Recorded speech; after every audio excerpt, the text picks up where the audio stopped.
I think people pray for things without the expectation of getting them.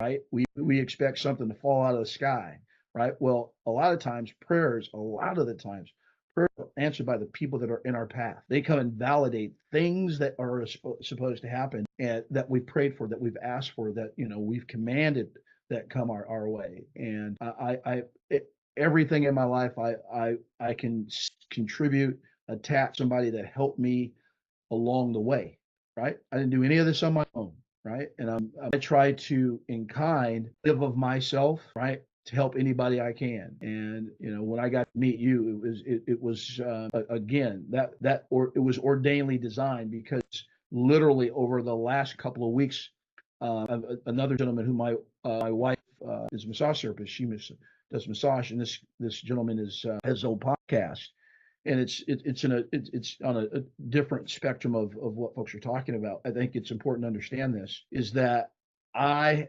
kept asking my wife, "When you gonna call this dude? When you gonna talk to this guy? I want to do this podcast thing," and I've been talking about it, right? And we ended up meeting in a place that I always go to Publix, but I had never been to that one till that day, right?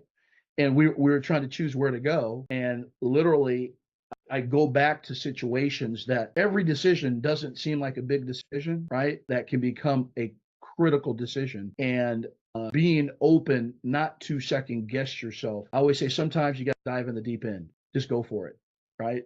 Be bold enough and know that you're covered, that things are out there for you that answer. So you come in and we meet, you stop and say hello to me, which is it's usually reversed. I'm usually talking to everybody. My wife's like, you got no strangers in your life, people you just haven't met yet. And it's true. Anyway, I was fortunate enough to have you come in. And again, I had been asking my wife, putting it what I call in the ether, putting it out there. I want to be on this, I want to do a podcast. I want to do a podcast. And here you come out of nowhere.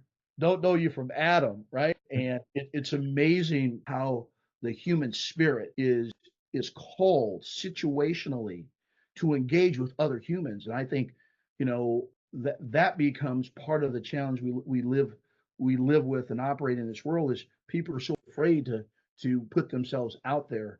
And one of my things in business is, that of all the people that you catch eyes with, that you see that walks past you, and you feel something, right? That is divine. That is when the magic happens, when you get out of your head, right? Get into your heart, get into understanding what it is that you want. It always comes through others, right? And all we have to do is be open and available and trusting that, okay, let's see where this goes, right? Because for me, it always goes back to what I call the 6 degrees of separation.